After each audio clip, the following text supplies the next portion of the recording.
नमस्ते दोस्तों, मैं हूं सुभादीप और आप सुन रहे हैं खौफनाक कहानियां, वो भी मेरी जुबानी। अगर आप डर के शौकीन हैं तो चैनल को सब्सक्राइब और लाइक जरूर करें, घंटी दबाना ना भूलें।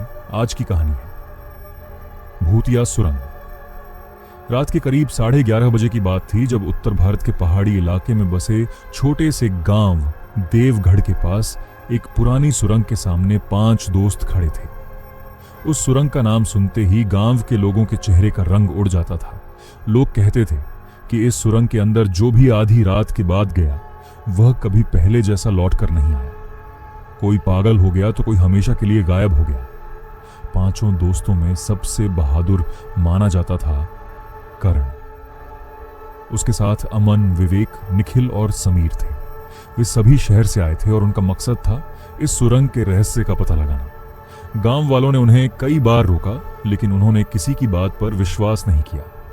एक बूढ़ा आदमी कांपती आवाज में बोला, बेटा, अगर जान प्यारी है तो 12 बजे के बाद उस सुरंग के अंदर मत जाना, वहां इंसान नहीं कुछ और रहता है।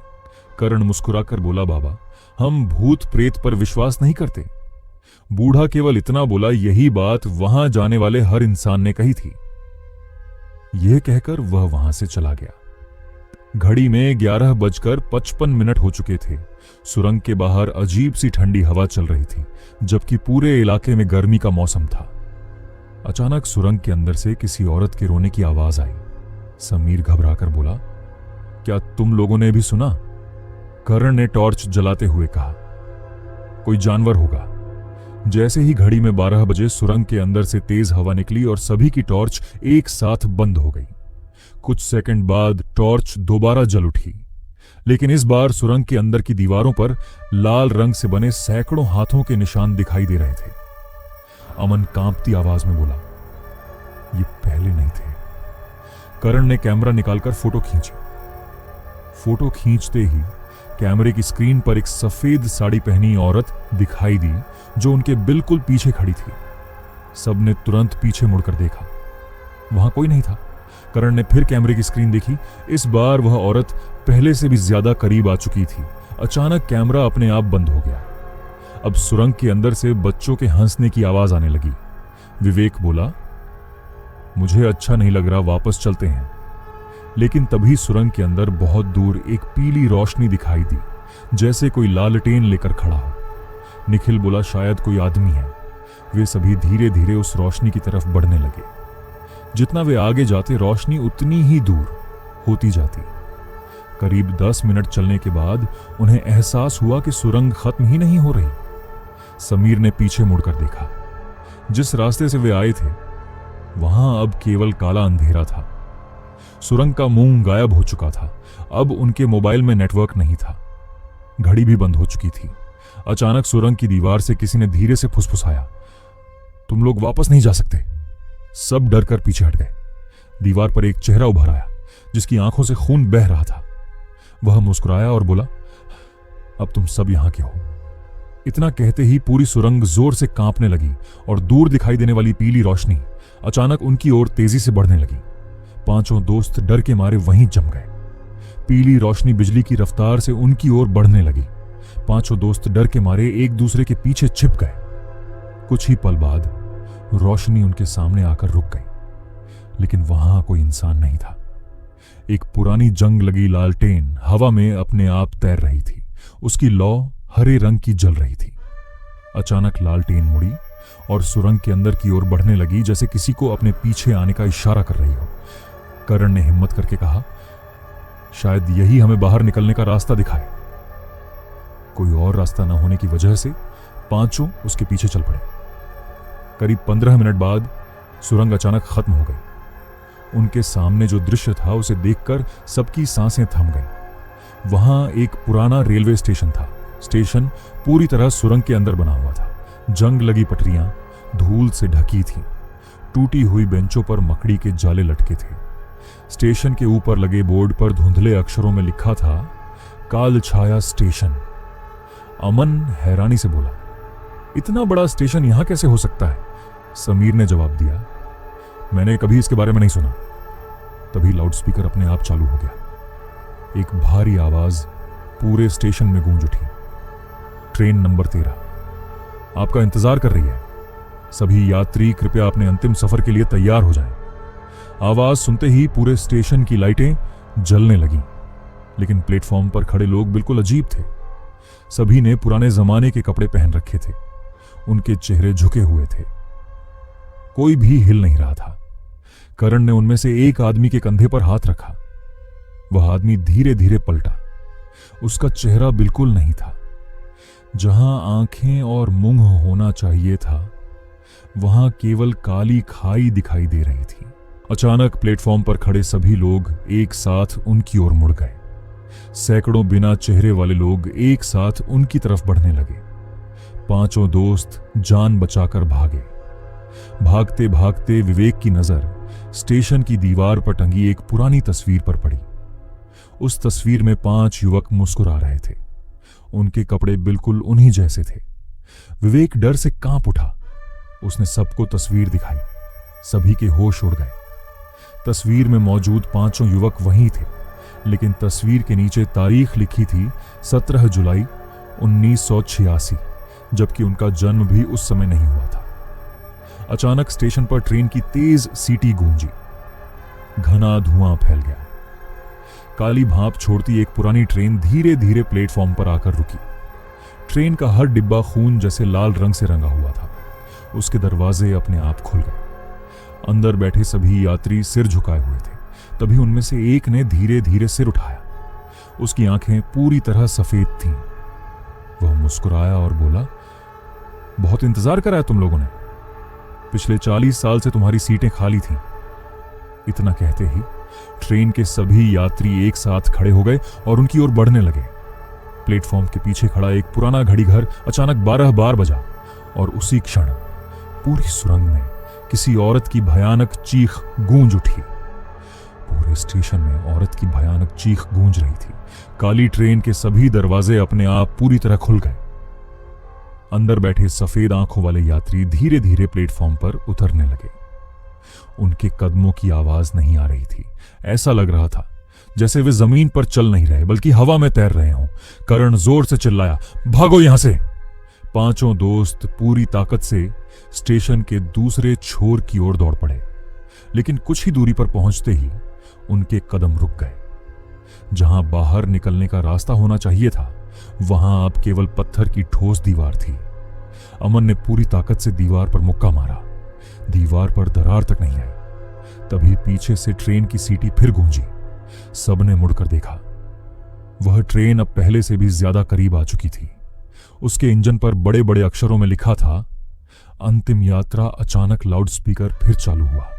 भारी आवाज गूंजी, 5 यात्रियों का समय पूरा हो चुका है। कृपया अपनी सीट ग्रहण करें।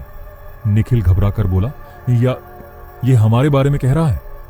इतने में समीर ने देखा कि उसके पैरों के पास किसी बच्चे की छोटी सी चप्पल पड़ी थी। जैसे ही उसने उसे उठाया, उसके कानों में एक मासूम आवाज आई, भैया मुझे घर जाना है। समीर ने घबराकर चप्पल फेंक दी, लेकिन वह चप्पल दोबारा उसके पैरों के पास आ गिरी। अब जमीन पर सैकड़ों छोटी छोटी चप्पलें दिखाई देने लगीं। हर चप्पल के साथ बच्चों के रोने की आवाज सुनाई देने लगी। विवेक डर के मारे अपने कान बंद कर बैठ गया। तभी स्टेशन की घड़ी उल्टी दिशा में चलने लगी। पूरा वातावरण बर्फ जैसा ठंडा हो गया। अचानक काली ट्रेन के पहले डिब्बे का दरवाजा खुला। अंदर से एक बूढ़ा आदमी बाहर आया। उसकी आंखें पूरी तरह काली थीं और हाथ में पुरानी टिकट पंच करने वाली मशीन थी। वह धीमी आवाज में बोला, बिना टिकट कोई वापस नहीं जाता। उसने अपनी जेब से 5 पुराने टिकट निकाले। हर टिकट पर एक नाम लिखा था। करण, अमन, विवेक, निखिल। समीर सबके पैरों तले जमीन खिसक गई। ये टिकट उनके नाम के कैसे हो सकते थे? बूढ़ा मुस्कुराया। उसने कहा, ये टिकट आज के नहीं है, ये 40 साल पहले कटे थे। तुम लोग बस देर से पहुंचे हो। अचानक हवा में राख उड़ने लगी। स्टेशन की दीवारों पर अपने आप खून से शब्द उभरने लगे, भागो मत, भाग्य से कोई नहीं भाग सकता। उसी समय समीर ने देखा कि ट्रेन की एक खिड़की से कोई लड़की उसे लगातार देख रही थी। उसका चेहरा सफेद था, आंखों से काला खून बह रहा था, लेकिन सबसे डरावनी बात यह थी कि वह बिल्कुल समीर की बहन जैसी दिख रही थी। लड़की ने हाथ बढ़ाकर कहा, समीर, मुझे अकेला मत छोड़ो। समीर उसकी ओर बढ़ने लगा। कर्ण ने उसका हाथ पकड़ लिया, लेकिन तभी समीर ने कर्ण को जोर से धक्का दिया और धीरे धीरे ट्रेन की ओर चल पड़ा। बाकी चारों दोस्त उसे रोकने के लिए उसके पीछे दौड़े। जैसे ही समीर ने ट्रेन की सीढ़ी पर पहला कदम रखा, पूरा स्टेशन जोर जोर से कांपने लगा। ट्रेन के अंदर बैठे सभी मृत यात्री एक साथ मुस्कुराने लगे और उसी पल ट्रेन का दरवाजा अपने आप बंद हो गया। समीर अब ट्रेन के अंदर था और बाहर खड़े चारों दोस्त केवल उसकी डरावनी चीख सुन पा रहे थे। समीर की चीख पूरे स्टेशन में गूंज रही थी। कर्ण बिना एक पल गंवाए ट्रेन के बंद दरवाजे की ओर दौड़ा। उसने पूरी ताकत से दरवाजा पीटना शुरू कर दिया, लेकिन दरवाजा पत्थर की दीवार की तरह अडिग था। अचानक ट्रेन के अंदर से समीर की आवाज आई, कर्ण, मुझे बचाओ, यहां सब जिंदा होकर भी मरे हुए हैं। इतना सुनते ही दरवाजा अपने आप धीरे धीरे खुल गया। भीतर घना अंधेरा था। कर्ण, अमन, विवेक और निखिल एक दूसरे का हाथ पकड़कर अंदर चले गए। जैसे ही चारों ने ट्रेन में कदम रखा, पीछे का दरवाजा जोर से बंद हो गया। ट्रेन अपने आप चल पड़ी। खिड़कियों के बाहर कुछ भी दिखाई नहीं दे रहा था। न पहाड़, न सुरंग, न स्टेशन, केवल अंतहीन काला अंधेरा। पहले डिब्बे में दर्जनों यात्री बैठे थे। सभी ने सिर झुका रखा था। कर्ण ने उनमें से एक को छुआ। उसने धीरे धीरे सिर उठाया। उसका चेहरा बिल्कुल सामान्य था, लेकिन अगले ही पल उसकी आंखें पूरी तरह काली हो गईं और उसके चेहरे की चमड़ी पिघलने लगी। एक के बाद एक सभी यात्री खड़े हो गए। वे एक साथ बोले, तुम भी हमारी तरह हमेशा यहीं रहोगे। चारों दोस्त जान बचाकर अगले डिब्बे में भागे। दूसरा डिब्बा पहले से भी ज्यादा भयानक था। पूरा डिब्बा पुरानी तस्वीरों से भरा हुआ था। हर तस्वीर में अलग अलग लोग थे जो वर्षों पहले इस सुरंग में गायब हुए थे। फिर कर्ण की नजर एक तस्वीर पर पड़ी। उस तस्वीर में वही पांचों दोस्त सुरंग के बाहर हंसते हुए खड़े थे। तस्वीर के नीचे लिखा था, आगमन 30 जुलाई 2026। उसके ठीक नीचे दूसरी तस्वीर लगी थी। उसमें पांचों के कंकाल उसी ट्रेन में बैठे दिखाई दे रहे थे। उसके नीचे लिखा था, प्रस्थान कभी नहीं। अमन के हाथ कांपने लगे। वह बोला, यह हमारी मौत की तस्वीर है। अचानक सभी तस्वीरों के लोगों ने अपनी आंखें खोल दी। वे तस्वीरों के अंदर से बाहर निकलने लगे। दीवारों से सैकड़ों हाथ निकलकर चारों को पकड़ने लगे। किसी तरह वे भागते हुए तीसरे डिब्बे में पहुंचे, लेकिन वहां जो था उसने उनके होश उड़ा दिए। पूरा डिब्बा आईनों से भरा हुआ था। हर आईने में उनका चेहरा अलग दिखाई दे रहा था। किसी में वे बूढ़े थे, किसी में उनकी आंखें नहीं थीं, किसी में उनके शरीर पर गहरे घाव थे, लेकिन आखिरी आईने में केवल 4 लोग दिखाई दे रहे थे। समीर उसमें मौजूद नहीं था। तभी पीछे से धीमी हंसी सुनाई दी। चारों ने मुड़कर देखा। समीर उनके पीछे खड़ा था। उसके चेहरे पर अजीब सी मुस्कान थी। उसकी आंखें अब पूरी तरह सफेद हो चुकी थीं। वह बहुत शांत आवाज में बोला, मैं अब अकेला नहीं हूं, तुम सब भी यहीं रहोगे। इतना कहते ही उसने ट्रेन की इमरजेंसी चेन जोर से खींच दी। ट्रेन अचानक भयानक झटके के साथ रुक गई। बाहर खिड़की से देखने पर केवल एक विशाल लोहे का दरवाजा दिखाई दे रहा था। उस दरवाजे पर खून जैसे लाल अक्षरों में लिखा था, जो इस द्वार के पार गया उसकी आत्मा कभी वापस नहीं लौटी। धीरे धीरे वह विशाल दरवाजा अपने आप खुलने लगा। अंदर से किसी विशाल और अज्ञात चीज की भारी सांसों की आवाज आने लगी। विशाल लोहे का दरवाजा पूरी तरह खुल चुका था। अंदर से इतनी ठंडी हवा निकली कि चारों दोस्तों की सांसें जमने लगीं। समीर बिना कुछ बोले उस अंधेरे की ओर चलने लगा। कर्ण ने उसका हाथ पकड़ने की कोशिश की, लेकिन समीर ने उसकी तरफ देखा। उसकी सफेद आंखों में अब इंसानियत का कोई निशान नहीं था। वह बोला, बहुत देर कर दी तुमने, अब मैं उनका हूं। इतना कहकर वह अंधेरे में गायब हो गया। कर्ण, अमन, विवेक और निखिल उसके पीछे दौड़े। कुछ दूर जाने के बाद सुरंग अचानक एक विशाल गुफा में बदल गई। गुफा की छत इतनी ऊंची थी कि उसका अंत दिखाई नहीं दे रहा था। चारों तरफ हजारों मोमबत्तियां जल रही थीं। बीचों बीच पत्थर का एक विशाल सिंहासन रखा था। उस सिंहासन पर काले चोगे में लिपटी एक लंबी आकृति बैठी थी। उसका चेहरा घने धुएं से ढका हुआ था। केवल 2 लाल चमकती आंखें दिखाई दे रही थी। जैसे ही चारों दोस्त उसके करीब पहुंचे, पूरी गुफा में हजारों आवाजें एक साथ गूंज उठी। मालिक जाग चुके हैं। अचानक गुफा की दीवारों से सैकड़ों आत्माएं निकल आईं। वे सभी उसी काले चोगे वाली आकृति के सामने सिर झुकाकर खड़ी हो गईं। करण ने हिम्मत जुटाकर पूछा, तुम कौन हो? धीरे धीरे वह आकृति सिंहासन से उठी। उसकी ऊंचाई लगभग 10 फीट थी। उसने अपना हाथ आगे बढ़ाया। धुएं का पर्दा हटने लगा, लेकिन चेहरा दिखाई देने से पहले ही गुफा कांप उठी। आवाज आई, मेरा चेहरा देखने वाला कभी जीवित नहीं रहता। अचानक जमीन पर लाल रंग की एक विशाल आकृति चमकने लगी। वह एक रहस्यमयी चिन्ह था। उसके बीचों बीच समीर घुटनों के बल बैठा था। उसके चारों ओर काली परछाइयां घूम रही थीं। समीर दर्द से चीख रहा था।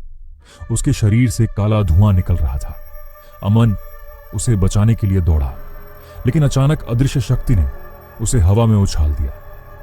वह कई फीट दूर जाकर गिरा। काले चोगे वाली आकृति फिर बोली, यह सुरंग केवल रास्ता नहीं है, यह जीवित और मृत संसार के बीच का द्वार है। हर 50 साल बाद 5 जीवित आत्माओं की बलि देकर यह द्वार बंद रखा जाता है।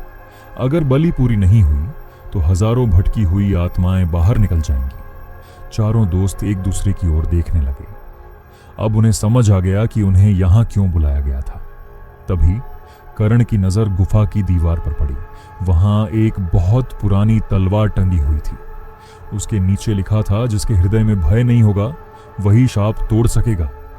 कर्ण धीरे धीरे तलवार की ओर बढ़ने लगा, लेकिन तभी पूरी गुफा में जोरदार धमाका हुआ। काले चोगे वाली आकृति ने पहली बार अपना चेहरा दिखाना शुरू किया। उसके चेहरे पर आंखें नहीं थीं, केवल एक विशाल खुला हुआ मुंह था जिसमें सैकड़ों नुकीले दांत चमक रहे थे। उसकी डरावनी गर्जना से पूरी सुरंग हिलने लगी। सभी आत्माएं एक साथ चीख उठीं। बलि का समय शुरू हो चुका है। इसी क्षण गुफा का फर्श टूटने लगा। कर्ण, अमन, विवेक और निखिल गहरी खाई की ओर फिसलने लगे और काले चोगे वाली वह भयावह सत्ता धीरे धीरे उनकी ओर बढ़ने लगी। गुफा का फर्श तेजी से टूट रहा था। कर्ण ने पूरी ताकत लगाकर पास पड़ी चट्टान को पकड़ लिया।